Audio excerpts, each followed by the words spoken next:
U.S. Marshals just assisted in the arrest of a man accused of killing a decorated New York firefighter's son in a busy Seattle intersection. He's already written an apology letter to the family, which alludes to motive. I brought you the story earlier this year of a man seemingly just walking down the sidewalk near Broadway and Pike up in Seattle's Capitol Hill neighborhood.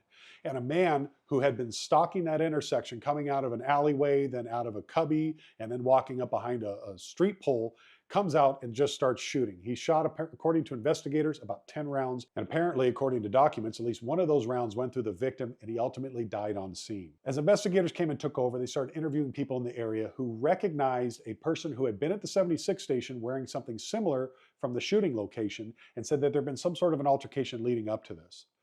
The theory at that point was that through that altercation, he then went down the way, came back to just shoot at the area. It wasn't clear if he's trying to hit somebody or just scare everybody. Well, what I've learned outside of the documents is in the subsequent days, the vehicle was pulled over and driven by the suspect's girlfriend at the time. They took the vehicle into custody subsequent to a search warrant and also searched her phone. Around that time, the suspect, Charles Hickman, is believed to have tried to skip town to avoid capture. They also learned that Bellevue PD was called to the family home when there had been a fire in the backyard, and it appears that Hickman had been trying to burn the clothes from the crime scene. Unfortunately, at the time, Bellevue PD didn't understand the gravity of the call and it just got logged in the system. Fast forward, it appears Hickman's back in town and he's starting to work out with his sister, who's posting pictures of them online. Recently, investigators got very close to getting him into custody. However, it didn't happen until this week, where they now have him in custody, and they say that after he was given his Miranda rights, he's made a statement apologizing to the family. The statement says, quote, "I'm apologizing for my actions and nothing was intended for your boy, actually, or anyone, and wish my actions and the process